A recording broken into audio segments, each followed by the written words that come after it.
Assalamualaikum warahmatullahi wabarakatuh. Halo semuanya.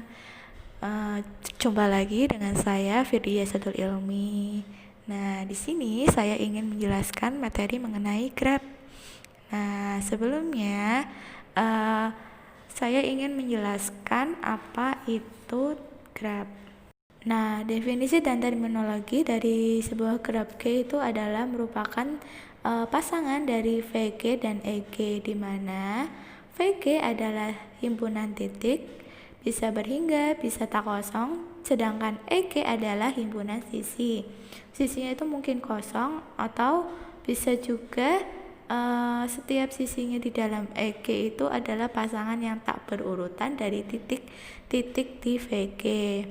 Nah, jika U dan V adalah titik di grab G dan sisi E itu interval dari U dan V atau biasa ditulis dengan E sama dengan UV, itu adalah sebuah sisi dari G. Nah, sisi E ini artinya menghubungkan titik U dan titik V. U dan V ini saling berhubungan langsung. U dan V ini saling berhubungan dan menghubungkan sebuah sisi, yaitu sisi E. Sisi E terkait dengan titik U dan titik V. Pengertian yang lain dari grab itu adalah bisa dipresentasikan dalam bentuk diagram, di mana setiap titik digambarkan dengan sebuah noktah dan setiap sisi yang menghubungkan dua titik digambar dengan kurva sederhana itu berakhiran dengan titik tersebut. Nah, setelah saya menjelaskan mengenai grab, saya akan menjelaskan mengenai jalan tertutup. Sebelumnya saya ingin menjelaskan mengenai jalan. Nah, sebuah jalan atau walk di grab G adalah sebuah barisan berhingga atau tak kosong. Nah, W ini itu terdiri dari V0 itu merupakan titik awal, terus E1 itu adalah sisi, V1, E2, V2 dan seterusnya sampai EK, VK. Suku-sukunya ini bergantian antara titik dan sisi. Sedemikian sehingga VI-1 dan VI adalah titik akhir dari EI. Untuk I-nya itu lebih dari sama dengan 1 atau I kurang dari sama dengan K. Nah, W ini adalah jalan, merupakan jalan dari V0 ke VK. Itu dari V0 dari jalan yang pertama sampai ke VK jalan yang terakhir. Tadi titik awalnya kita jalan dari V0, terus titik akhir dari W itu adalah VK, berakhir di VK. Nah, titik-titik internalnya itu meliputi sepanjang jalan itu. Misal tadi kita pada dari titik V0 ke VK, maka di V0 sampai VK itu terdapat V1, V2, V3 dan seterusnya sampai VK-1. Itu adalah titik-titik internalnya. Nah, panjang W itu adalah banyaknya sisi di W. Kayak tadi semisal kita ingin jalan dari V0 sampai V6, maka panjang W-nya itu ada V1, V2, V3, V4, V5 dan V6. Berarti panjangnya itu ada 6. Nah, selanjutnya saya ingin menjelaskan mengenai jejak tertutup. Jejak tertutup itu adalah sebuah jalan yang titik awalnya dan titik akhirnya itu identik sama atau tidak berbeda. Dengan panjangnya itu harus positif, jadi harus positif 1, positif 2 sampai hingga, dan tidak boleh negatif. Nah, tadi kita sudah mengetahui pengertian dari grade G, pengertian dari jalan, dan pengertian dari jalan tertutup. Nah, selanjutnya untuk lebih memahami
Nah, soal selanjutnya itu yaitu yang pertama, apakah barisan-barisan berikut merupakan barisan derajat dari sebuah graf dan mengapa? Jika graf, gambarkan grafnya. Nah, yang C itu ada 3,3, 3,3, 3, dan 3. Yang D ada 5, 4, 3, 2, 1, 0. Nah, penyelesaiannya yuk kita bahas satu persatu terlebih dahulu ya, yang poin C dulu. Nah, yang poin C itu kita misalkan terlebih dahulu, misalkan barisan tersebut adalah B, maka B sama dengan 3,3, 3, dan 3. Nah, setelah itu ini itu termasuk barisan non negatif. Nah, setelah itu kita kan ingin mencari apakah barisan ini itu termasuk barisan derajat dari suatu graf. Nah, syarat dari barisan derajat dari suatu graf itu jika jumlah DI-nya itu genap. Nah, DI itu adalah ini tadi barisan yang tadi ini yang B sama dengan 3,3, 3,3. Nah, itu adalah DI. Nah, maka jumlah DI dari 1 sampai N.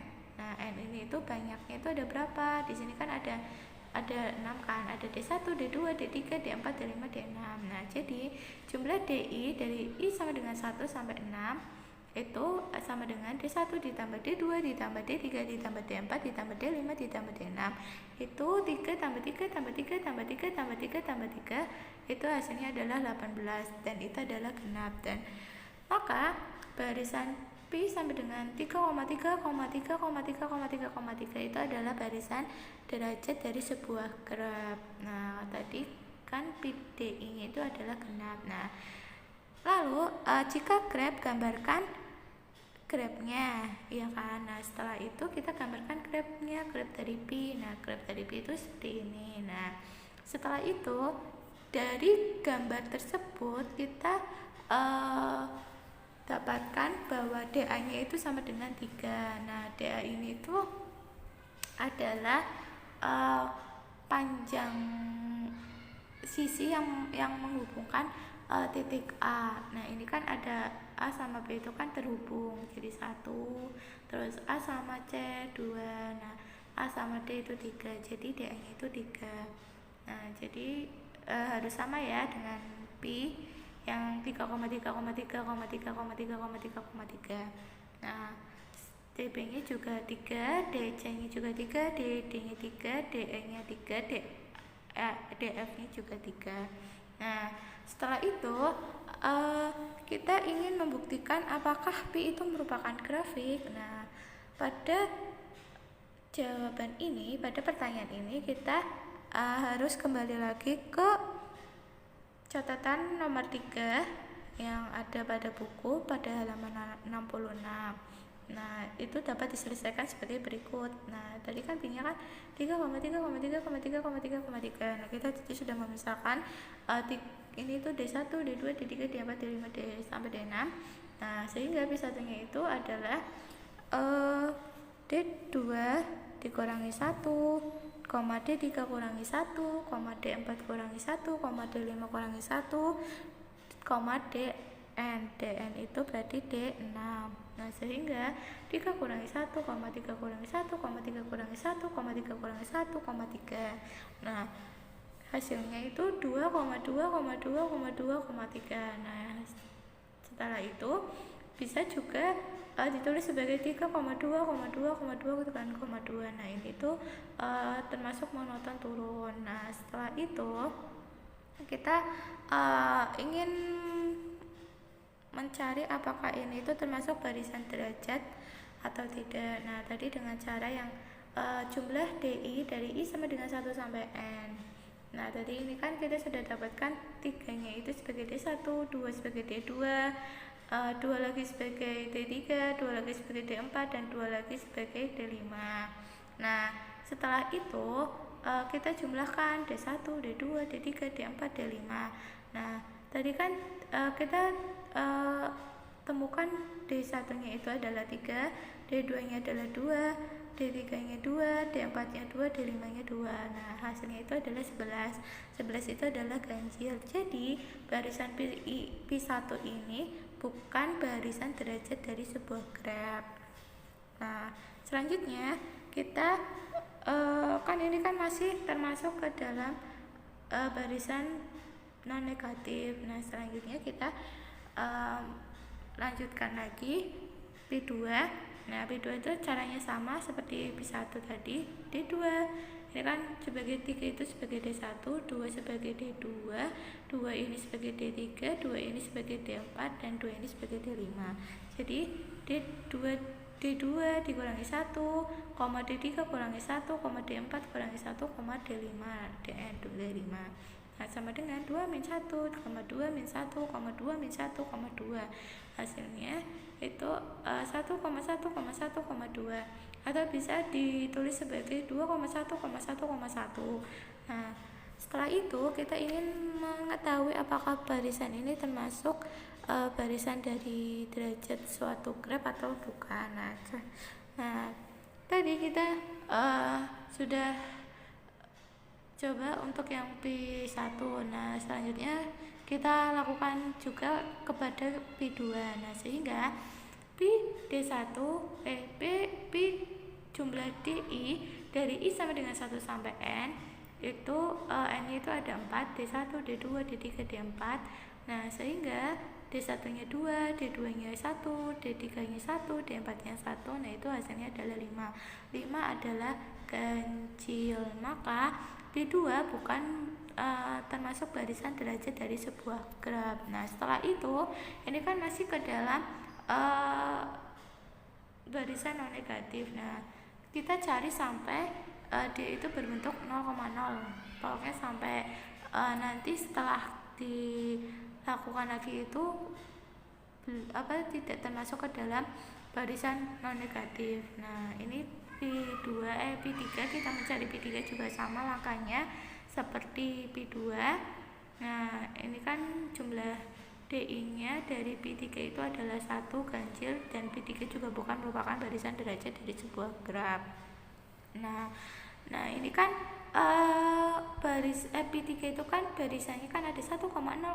Nah, setelah itu kita tidak bisa nih mencari P4-nya, karena jika kita mencari P4-nya itu maka P4-nya itu sudah termasuk barisan negatif. Nah, makanya kita cuma bisa sampai P3 saja.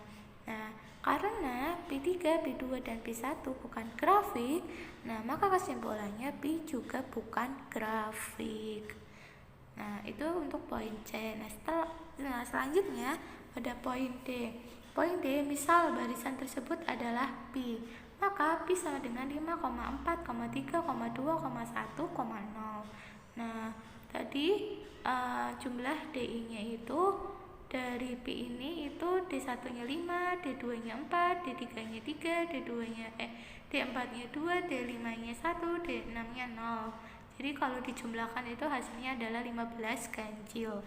Nah, karena barisan P ini adalah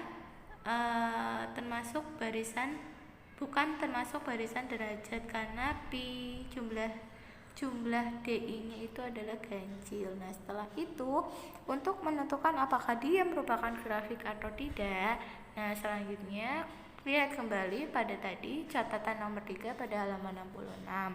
Nah, diselesaikan dengan cara sebagai berikut. Kita mencari P1-nya. P1-nya itu dengan cara D2 min 1, D3 min 1, D4 min 1, D5 min 1, dan D6.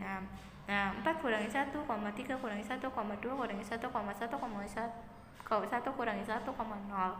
Nah, didapatkan 3,2, 1,0,0.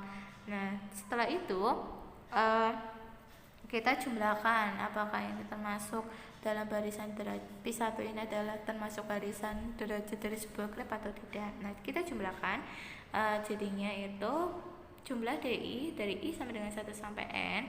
N-nya itu adalah 5, D1, D1-nya itu kan 3, D2-nya 2, D3-nya 1, D4-nya 0, D5-nya 0.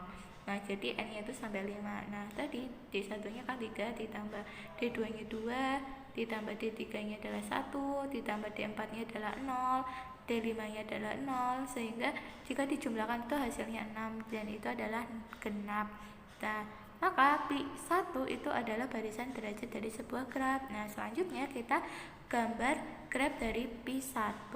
Nah, itu sebagai berikut. Nah, dari gambar tersebut nampak bahwa DA-nya itu adalah 3. Ini yang menghubungkan titik A itu A ke B itu kan ada 1, terus A ke B ini ada 2, terus A ke C itu ada 3. Nah, yang DB itu ada 2, dari DA ini ke DA, dari BA juga BA lagi. Nah, DC-nya juga ada 1, dari C ke A itu yang terhubung. Nah, DD-nya itu 0, tidak ada. Jadi sebuah noktah atau titik. DE-nya juga 0. Nah, jadi graf pi1 itu kan bukan termasuk ke dalam graf sederhana, karena ini kan terdapat sebuah, kenapa tidak termasuk graf sederhana? Karena di dalam graf itu ada yang namanya sisi rangkap. Sisi rangkapnya itu yang ini, yang AB ini adalah sisi rangkap. Nah, karena mempunyai sisi rangkap kan graf P1-nya, nah maka P1 bukan grafik. Nah, karena P1 bukan grafik, maka P juga bukan grafik. Nah, kenapa kita cuma sampai P1? Karena jika kita melanjutkan sampai P2, coba kita lihat P1 kan tadi kan sudah didapatkan 3,2,1,0,0. Jika dilanjutkan ke dalam P2 itu D2-nya 2 kurangi 1, 1, D3-nya 1 kurangi 1, 0. Nah, D4-nya itu 0 min 1 itu sudah termasuk bilangan negatif, maka bukan termasuk ke dalam sebuah graf. Nah, selanjutnya kita lanjut pada soal yang selanjutnya itu pada halaman 100. Nah, ini diperhatikan tabel 1 matriks siswa pada dan bidang studi berikut. Nah, ini. Nah, tabel 1 menunjukkan matriks tentang 5 bidang studi. Bidang studinya ada A, B, C, D, E. Nah, ini dari angka 1 sampai angka 8 ini termasuk siswanya. Nah, ini penyelesaiannya saja ya langsung. Tabel 1 ini menunjukkan tentang 5 bidang studi, dilabel dengan huruf abjad tadi dan dipilih oleh 8 orang siswa. Ini dengan angka 1 diisikan sebagai elemen IC matriks itu jika siswa I memilih bidang studi C, sedangkan angka 0 diisikan sebagai elemen IC jika siswa I tidak memiliki bidang studi C. Contohnya siswa 1 memilih bidang studi B dan E. Ini dihitungkan dengan huruf elemen. Jadi elemennya itu 1, B dan 1, E itu adalah 1. Nah, berdasarkan tabel tersebut, tentukan banyaknya jadwal ujian yang dapat dibuat sedemikian rupa sehingga semua siswa dapat mengikuti ujian bidang studi tanpa ada kesulitan waktu. Jika ada siswa yang mengikuti ujian 2 bidang studi atau lebih pada waktu yang bersamaan. Nah, penyelesaiannya yang pertama itu kita penjadwalan ujiannya itu digambarkan dengan sebuah graf. Nah, selanjutnya yang kedua, langkah kedua, setiap bidang studi ditunjukkan oleh titik-titiknya. Nah, langkah yang ketiga, 2 titik itu dihubungkan dengan garis jika ada siswa yang memiliki kedua bidang studi itu. Nah, sehingga dapat ditafsirkan bahwa jika 2 titik dihubungkan oleh garis, maka ujian 2 bidang studi itu tidak dapat dilakukan secara bersamaan karena pasti ada siswa yang mendapatkan kesulitan karena jadwalnya mungkin tabrakan dengan ujian bidang studi yang lain. Nah, langkah yang keempat, berikan warna yang berbeda untuk titik-titik tersebut agar dapat menunjukkan bahwa waktu ujiannya berbeda. Nah, untuk langkah kita menggambarkan grafnya itu perhatikan penyelesaian berikut. Bidang studi A. itu ada siswa nomor 4 dan nomor 7 yang mengambil bidang studi A, maka elemennya itu menjadi A,4 dan A,7. Bidang studi B itu ada 1, 2, 4, 5, dan 6, maka elemennya itu B,1, B,2, B,4, B,5, dan B,6. Bidang studi C itu ada 3, 7, 8, jadi elemennya C,3, C,7, dan C,8. Bidang studi D itu ada 2, 3, 5, 2, 3, 5, 8, sehingga ada elemennya itu ada D,2, D,3, D,5, dan D,8. Bidang studi E itu ada 1, jadi elemennya itu E,1. Nah, langkah-langkahnya itu yang pertama, berikan titik-titik A, B, C, dan D untuk membuat graf. Nah, ini itu titik-titiknya itu bebas, terserah kalian, sekreatif kalian. Yang terpenting ada titik A, B, C, D, dan E. Nah, titik A, B, C, dan E ini merupakan bidang studi. Nah, langkah yang kedua, hubungkan titik A ke titik B atau C atau D atau E sesuai dengan siswa tersebut mengambil bidang studi. Misalnya, bidang studi A ini tadi kan dipilih oleh siswa 4 dan 7. Setelah itu kita cari keempat bidang studi yang lain, B, C, D, dan E yang siswanya itu 4 dan 7 ini juga mengambil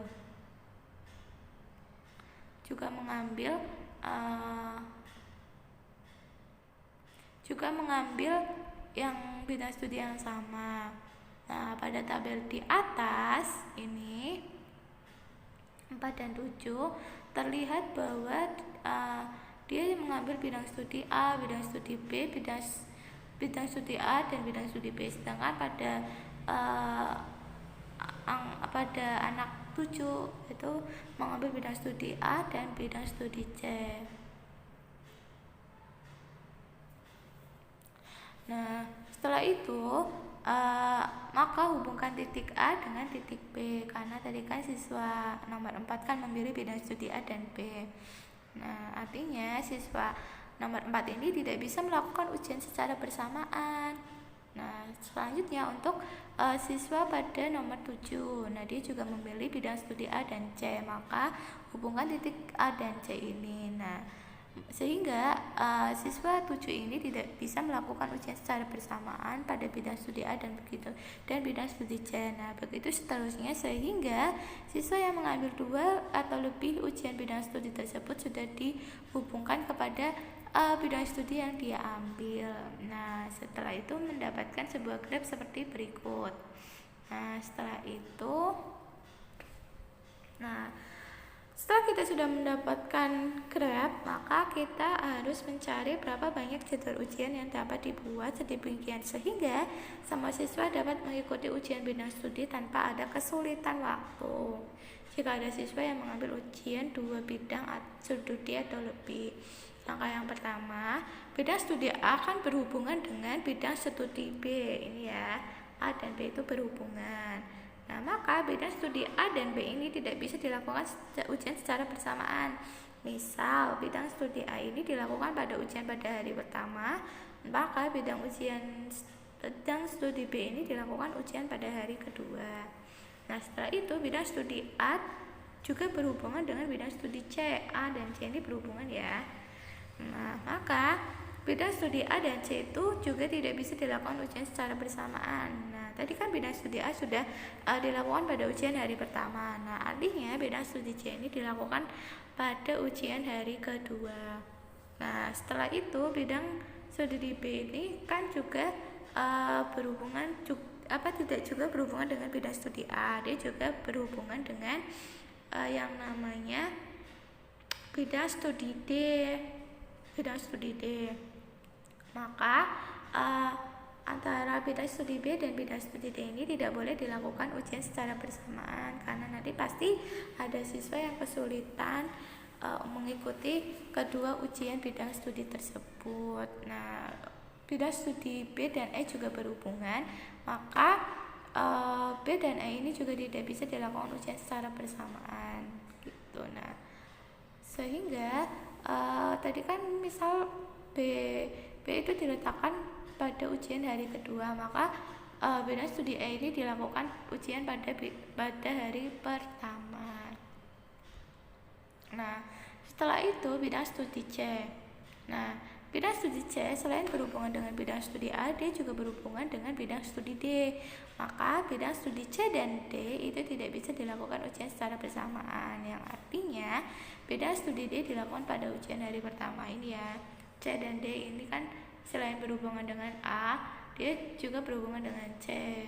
Nah, maka tidak bisa dilakukan ujian secara bersamaan antara bidang studi C dan A atau bidang studi C dengan D.